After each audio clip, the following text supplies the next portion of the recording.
Good morning, everyone. Everybody in the West Coast is good morning. It's 10 o'clock, and everyone on the East Coast, it's good afternoon. Thank you for joining me today and taking time from your day to listen to me talking about the generator. We're going to go ahead today and discuss how to operate the generator. It's a brand new product that we just released, and it has many different features. So I wanted to kind of go through each of one of them and help you to better understand the capabilities of the generator. On your screen, you will see on the left-hand side, I have a generator here, and it's a live video, so I can push the buttons here and you can see what I'm doing. On the bottom, there is a display, and that display connects to generator right now. So if I unplug it here, the display will disappear. And if I plug back in here, the display goes back. And on the right-hand side, I have a software called AV Snap running, and that's where we're going to do our presentation and actually show you things here, and we can modify things.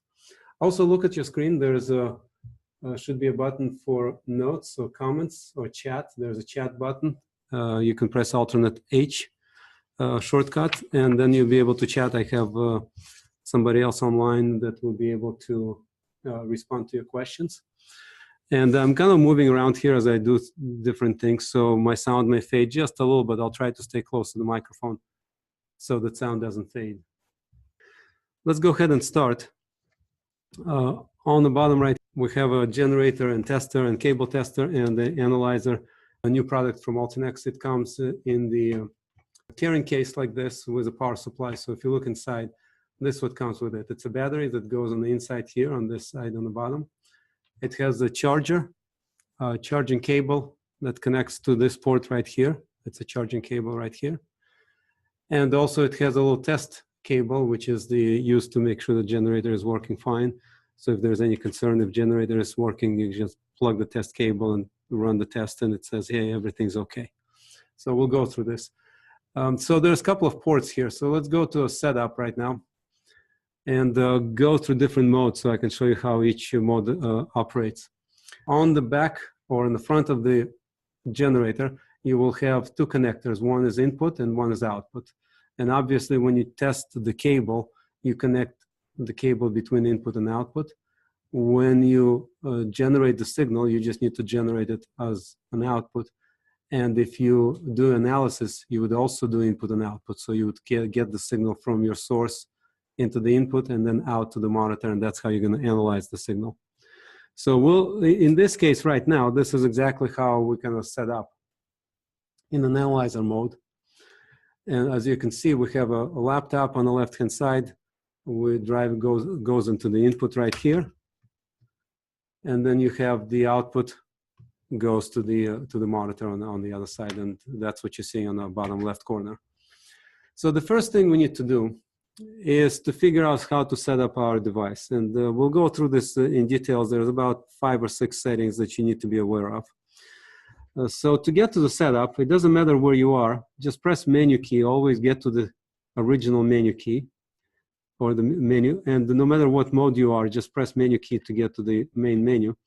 And then you're going to use arrows up and down to scroll until you see setup. There may be some menus to scroll through, and you can go up and down. I'm just going to go down right now. And here's the setup. Once you get to the setup, you press enter. And that's your setting. So the first one is the USB connection. Right here, you can see right now I'm connected to the power. And the reason you know I'm connected to the power, because this little LED on the left-hand side, that LED is turned on. And when it's on, it basically said that the unit is charging. You can go ahead and also you can look on the little icon right here, and it says it's charging, the little lightning bolt here. If I unplug right now the USB connector, what's going to happen, it shows you the charging level. So there's 4 bars here, and that little light on the left-hand side disappears so that you know that you're not charging. Now right here, USB port is currently configured as a power port.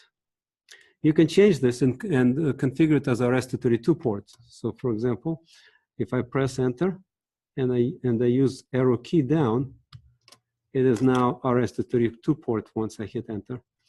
And therefore, when you connect it to your laptop, it will show up as a RS-232 device, And we have a software, if you need to do some automated testing, we have a software that can run the testing and can control it. And we also have the API document that provides you detailed information, what commands you can send to the unit to control it remotely. And sometimes it's very useful when you're running the test in your own lab, or you're running it in your own shop, and you don't want to scroll through the menus, so you can just use a software to control everything. Now, this particular setting is only available during the power on. That means when you turn it on and convert it to RS-232, if you turn the unit off and turn it back on, it switches back to the power. And the reason is so that when you turn the unit off, when you plug the power port in, you don't want it to be stuck in the RS-232 port. The next one, and as you can see, some of the newer stuff goes to sleep. So the monitor may go to sleep, or laptop goes to sleep if I lose an image. So I'll just touch the keypad and it will go right back to normal. So let's go ahead and scroll down. When you receive the unit, the display, it's a little bit darker to preserve the power. It sits at 6. I personally like it to be at 8 because I like bright display, and it makes it a little bit easier to work. So to change the display brightness, just hit enter and adjust it with the arrow keys. So this is a 6 setting, and if I go up, it's a little bit brighter. That's setting of 8. I like myself to set at 8, and then press 8 enter to secure it. The next one is the software update. Because it's a generator and a tester and analyzer, we can update the software firmware with this unit. And if you have some suggestions or ideas that you think, hey, I'd like to have this functional generator, I'd like to have another function, just let us know. Send us an email. We'll take a look at it and see if we can implement it. There are some limitations because this is it's a small generator, but in general, we can modify lots of different things. So you let us know what you want to change. But the way you would do it, you would just enter it here and switch it to firmware update. And once you switch to a firmware update and press enter, it will go to firmware mode. So let's go ahead and switch it to that mode. And you can see what happened. It says firmware update, plug USB host. So now when you plug it into the computer, you will see a drive. And once you see that drive, it's like a USB drive. You can just drop the firmware in it and it will automatically update it. So we're not going to do it today, so I'm going to turn it off and just restart the generator. And during the restart, you'll see the version of the generator and logo and the phone number. So we went ahead and restarted this. We'll go back to setup. This way I'm going to go up. And there's a setup, enter. And we're going down to power saving mode. When you're on site, sometimes, or if you don't want to accidentally forget to turn unit off when you have the power switch on, you see this power switch right here. You may want to set up the power saving mode, and this mode basically shuts generator off after a certain period of time. So you can do 10 minutes, 8 minutes, 6 minutes, 4 minutes, or 2 minutes, okay? Personally, I don't like that. I like to set it to off because I want my generator to work all the time, and I don't want to be 20 feet away when it goes to power saving mode. But what's nice, you can always use a power supply, connect it and run it. But typically the generator will last about 4 hours. The battery inside the generator will last 4 hours, and that's enough for most of the operation. When I use it, it lasts me at least 3-4 days before I have to recharge it. So that's why I keep mine off. Okay, so I'm going to go enter. Let's go ahead and change it to off and enter. Idiot preset, reset, because a generator is capable of reading the monitor or displays idiot and store it inside, and then present this idiot to a laptop to verify the proper operation. Sometimes you may want to reset it. Sometimes you come from a job, you finish with a job, you just reset the idiot so that you're done with it. And next time you have a clean idiot and you can read a different monitor. So just press enter and press OK, enter again, arrow up to say yes, and just set enter, and it tells you OK. going okay, and it's now clear. And finally, you have a factory reset. Factory reset is pretty straightforward. If you configure it in a place where you don't know where it is or you don't like the way it operates, just click enter and say yes, and just say enter again.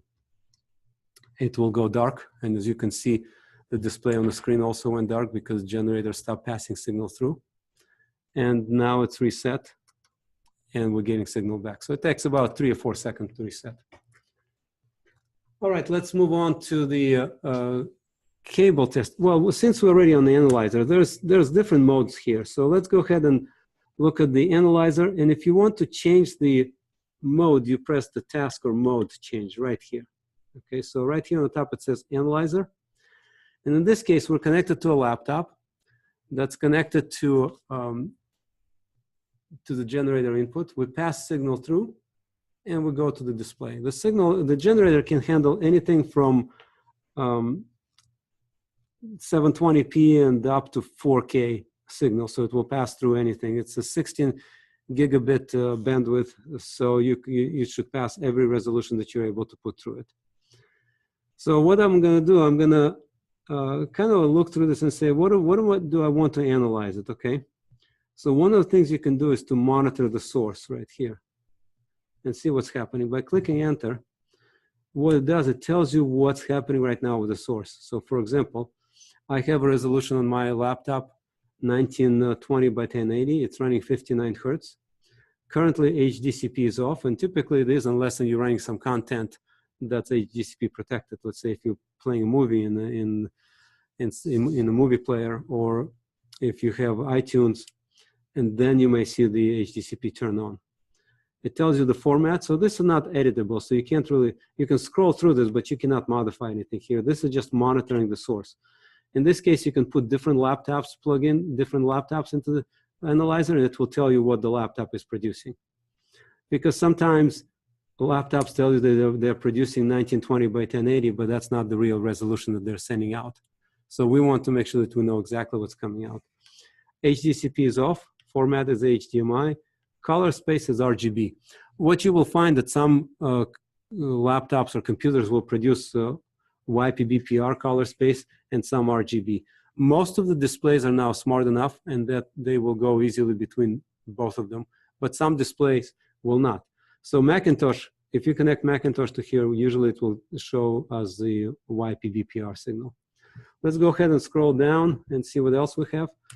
Currently, we don't have any audio producing from this laptop. It's just sitting on in the initial screen. So the audio is off.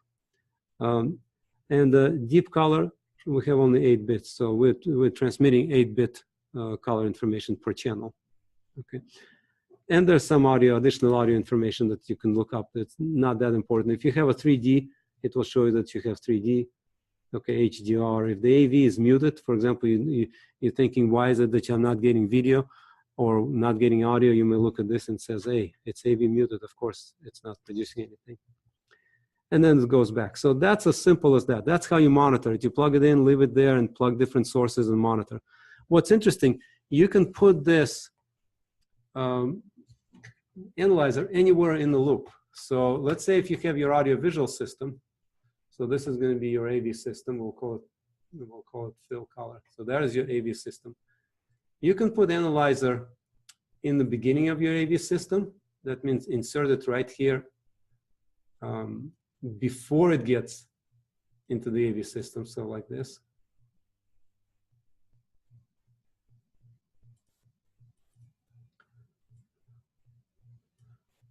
Okay, there we go. Sorry for a little. All right, so you can take the signal from the laptop, go to the input, takes the output, go into your AV system,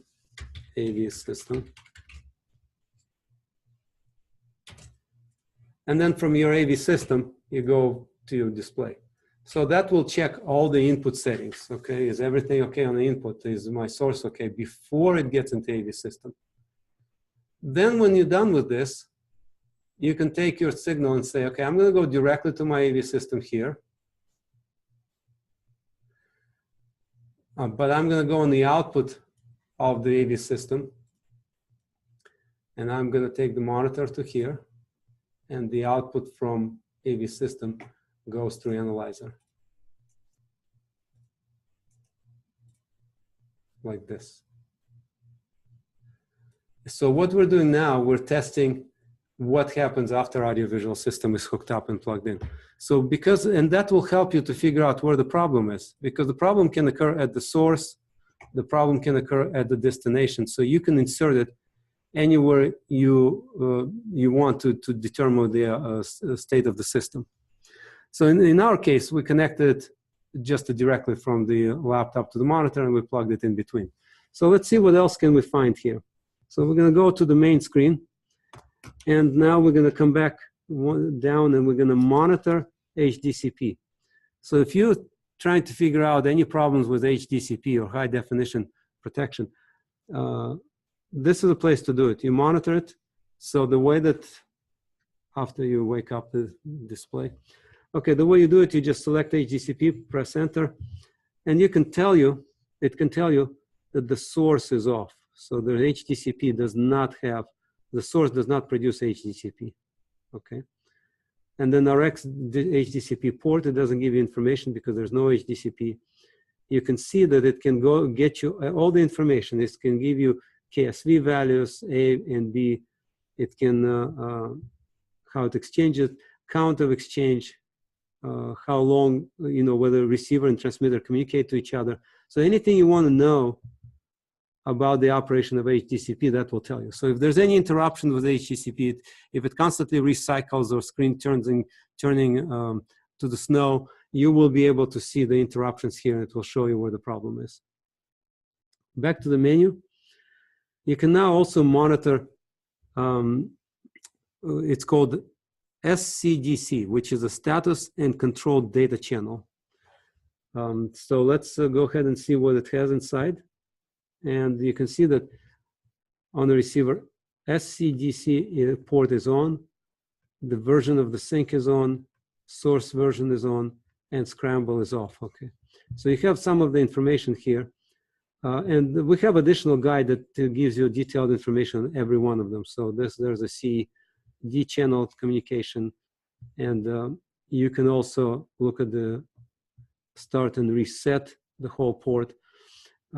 So if you're having problem, for example, turning monitor on and off using CEC commands, that will give you a good idea if the CEC is working, if the communication ports are working. So let's go back to the menu here. So the next thing you can do, you can determine video timing. By pressing enter, it tells you what your resolution is, 1920 by 1080. But it also tells you what is the actual frequency, what is your clock frequency that go through a system, because a lot of people specify their equipment with a maximum clock frequency, 160 megahertz. So you want to know if your sources are producing the signal that's compatible with your system.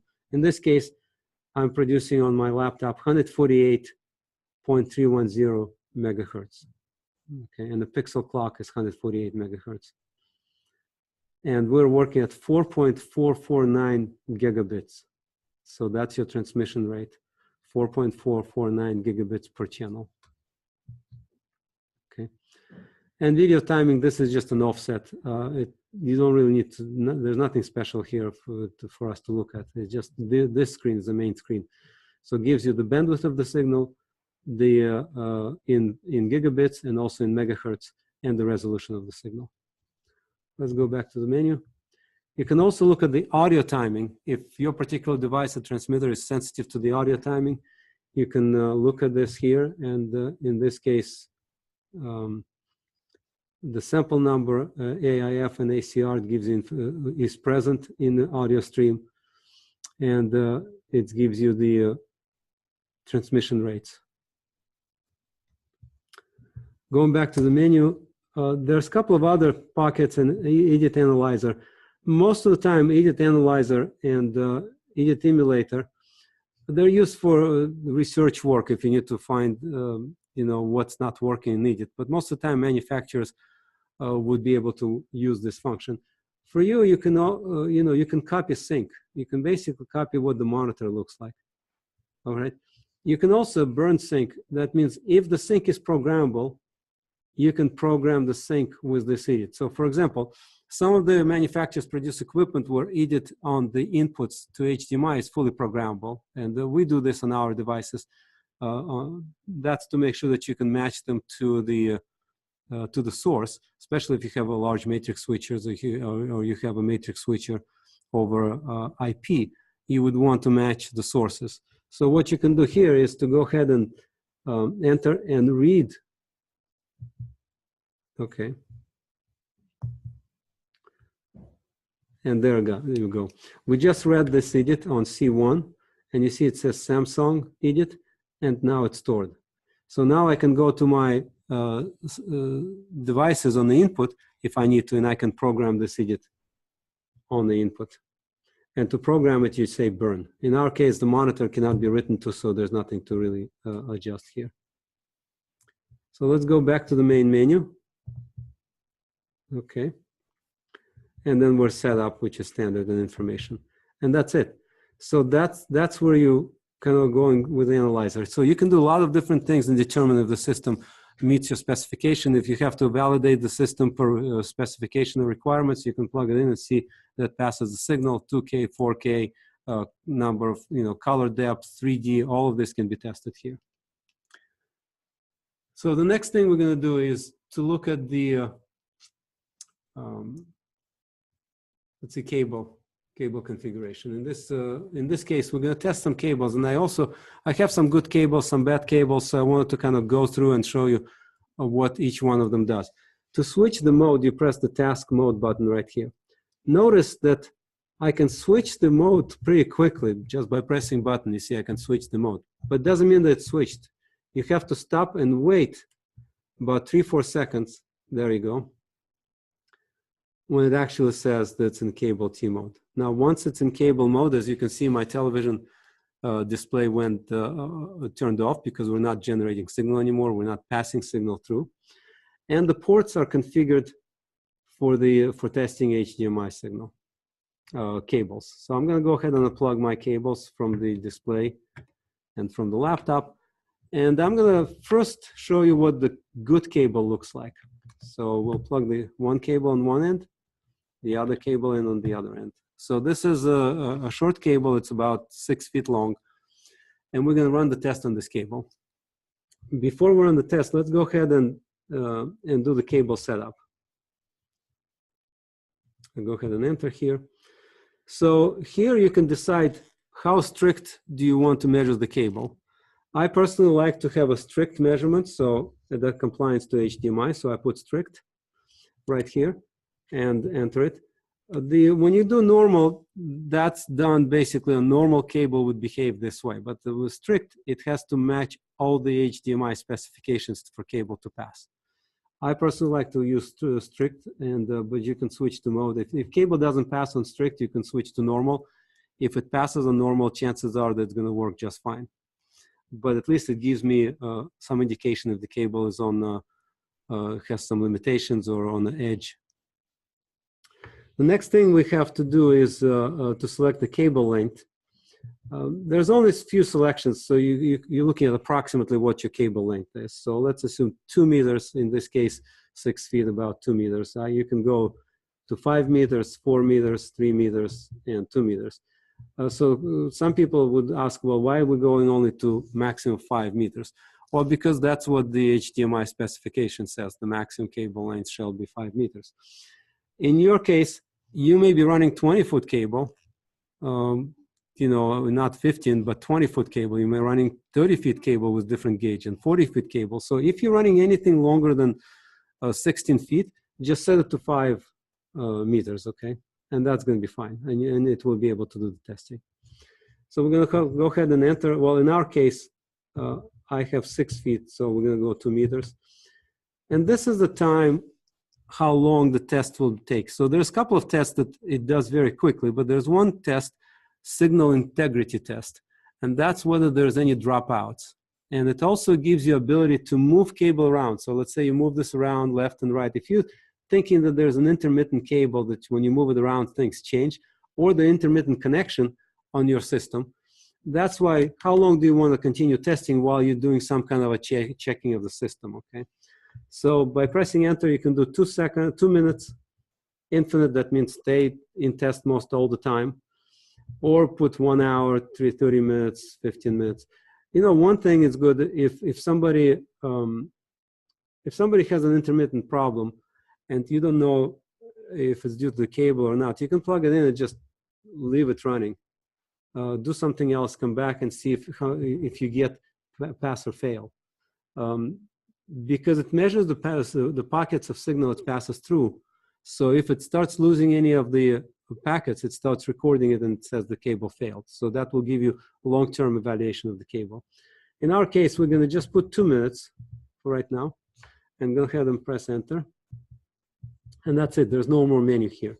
Let's go ahead and click on the main menu. And the setup, that's the same setup that we did for the whole generator. So we go back into the run test and we press enter. Okay.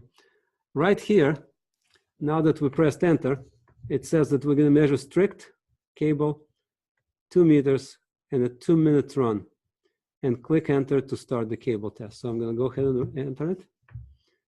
First, this checks the 5 volts. It does pass 5 volts. Does hot plug detect work through the cable? Does DDC bus work? That means I2C communication. So this is not just testing whether there's a wire and passing through. It actually sends idiot information from one end of the cable to the other, and it verified that the idiot information is received properly.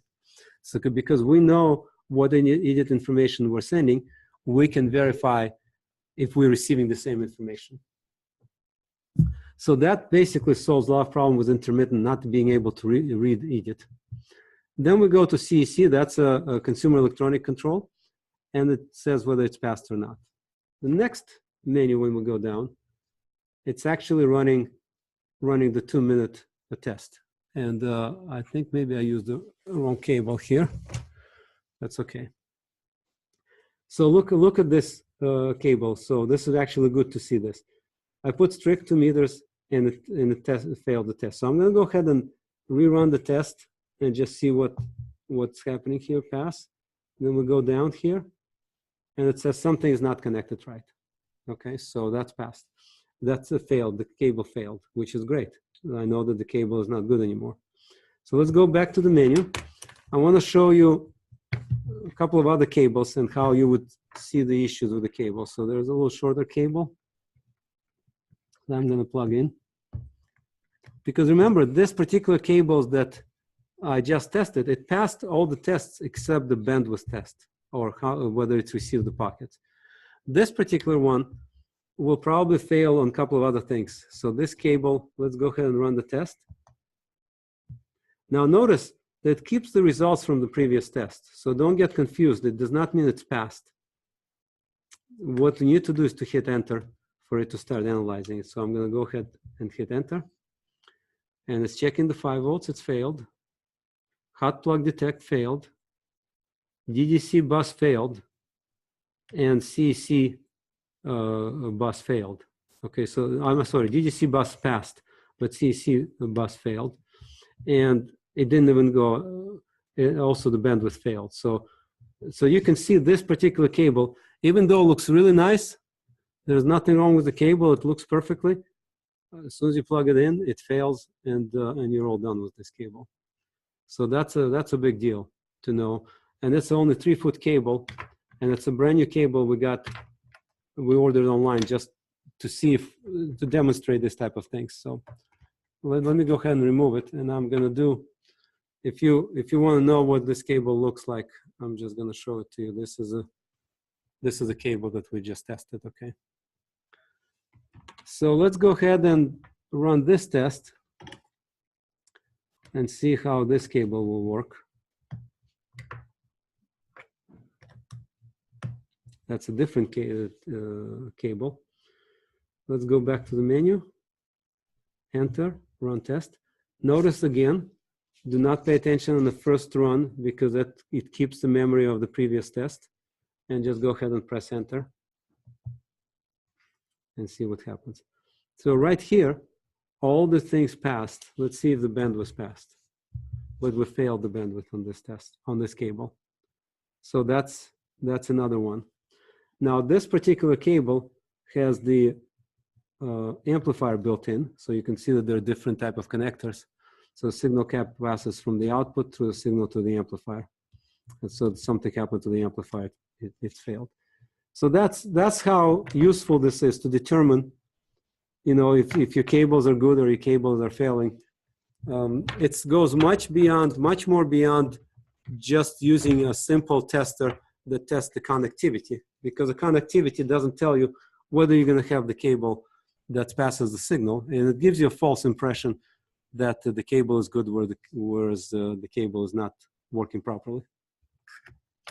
All right, let's move forward a little bit, and we'll jump right now into the pattern generator. So what I'm going to do, I'm going to connect my display to the output right here. And we're going to press mode button one time. I didn't press fast enough, so it went to analyzer, and just we'll put it to pattern generator. Second time. All right, we're now in the pattern generator mode, and you can see on the bottom screen right here, okay, that we have a screen with the signals appearing right here with the generator. So let's look at the setup and see if we can do some things here with the setup. So enter key. The first thing we can do is to change the resolution. And there are many different resolutions. This particular display that I'm using is designed for 2K 60 Hertz.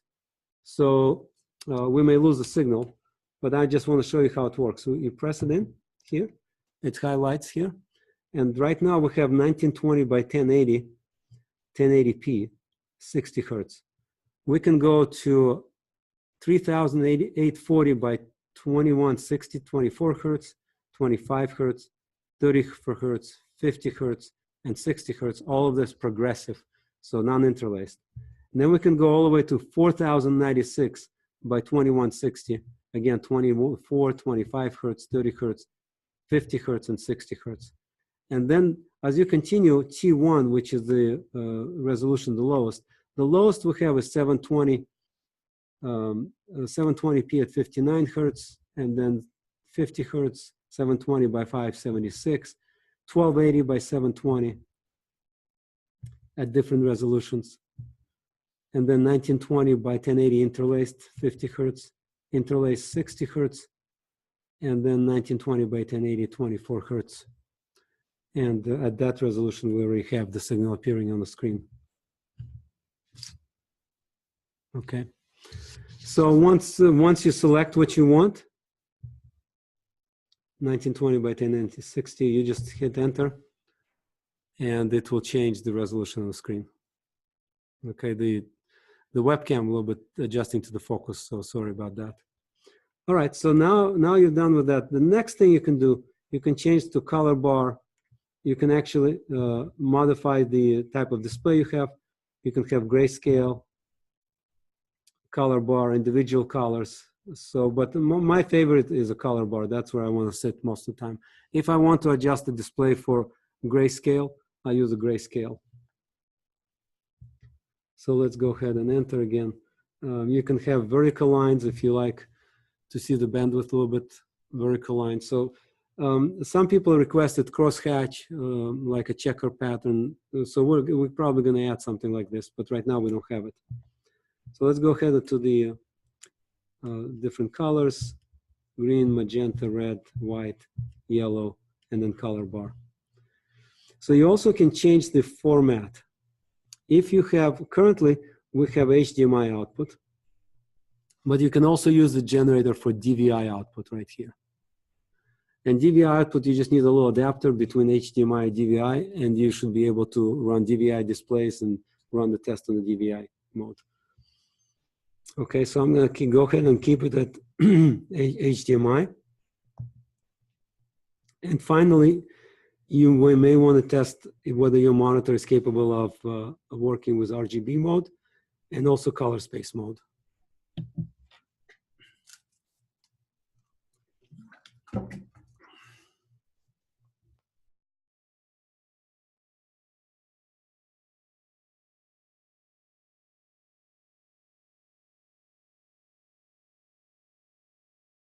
And sure enough, we can handle both. This display can handle both YPBPR, or it can handle the RGB format. I'm going to go ahead and switch to RGB. And that's where we kind of end on this. So that's your settings. You can get a couple of other things set up. And let me get through this really quick. Okay.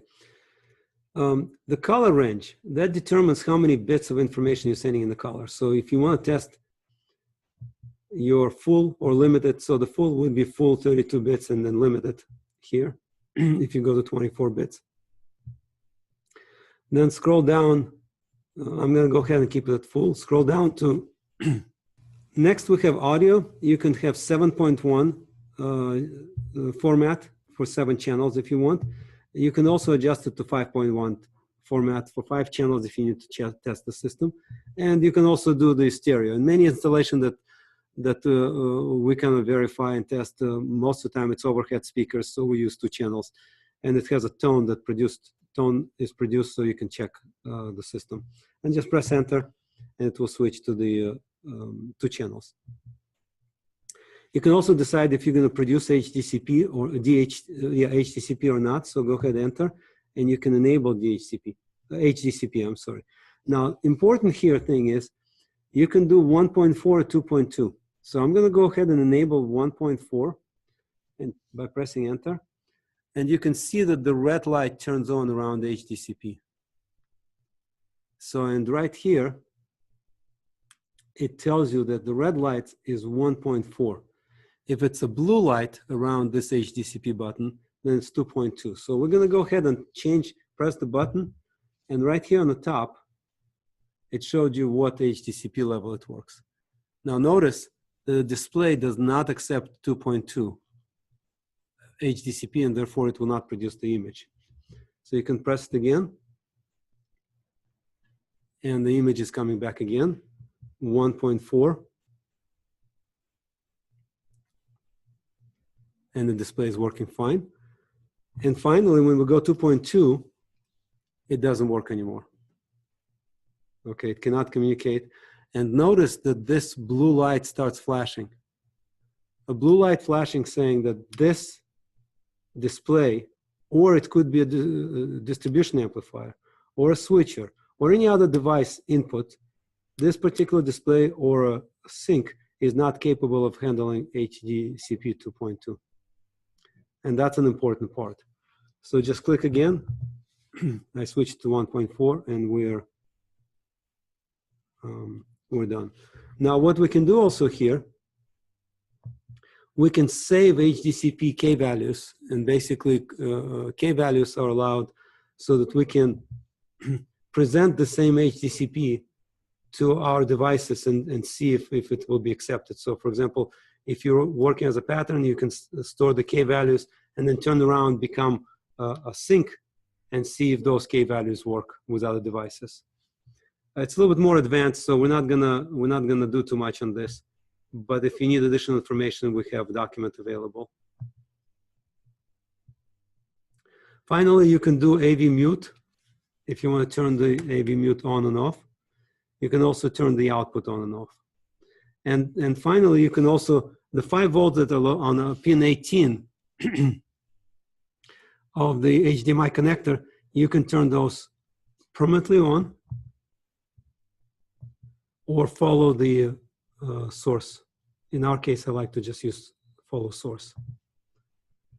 And then we're back to original. So that kind of gives you a description of how we're handling all of the different pattern generator functions and how you can set up different features and really test your display that performs. And not only display, the important part is that you're not only looking at the display, but you're looking also at anything that's in between the display. So you can have display here, and put a generator on this end right here, and verify that your AV system is actually can handle the HDCP 2.2 or 1.4. So anywhere there's an input, you can test it with the generator, whether it's capable of HDCP. So with this, I kind of finished most of the functions here. You can see the keys are, the easy access to HDCP is right through here. So whenever you're going to change it, you just press the button right here on the top. You will have a little flash, and it tells you what mode you're working on. And then you can turn it off again and turn it on. Also, you notice that right here, there's a little things here that says, when I connect to a display or any type of input, it tells me what's happening here. Did it detect the source? So if I unplug it right here, you will see they become 0 and 0. 0 and 0 means there's nothing connected right now, and hot plug detect did not occur. When I plugged it in, it says I detected the source, and there was a hot plug detect sent from the source to me. And therefore, everything looks good. So with this in mind, if you have any questions, you can go ahead and kind of type them in. If not, I'm finished with my presentation. Just to let you know about the setup, people have been asking me about the setup. I have multiple webcams connected to my computer, and they're the same. They're Microsoft webcams. I have stands that kind of point to different things, and you can see I can kind of move things around. There's my laptop running around on the side. And what I do, I have a program called AV Snap, and with AV Snap, I was able to put objects on the screen. So if you can see right here, if I clear this. So here's my setup, internal setup that runs this application on the left-hand side. There's 2 video objects. Each of the video object is connected to the different Microsoft webcams, and you can have up to 10 of them set up if you want to. And then I save the file as executable. And once I save it as executable, I can run it and just run it anywhere on the screen. So let's go back to our training for a second. Takes a few seconds to load. And I'd like to go ahead and thank you for listening. And we'll see you next time.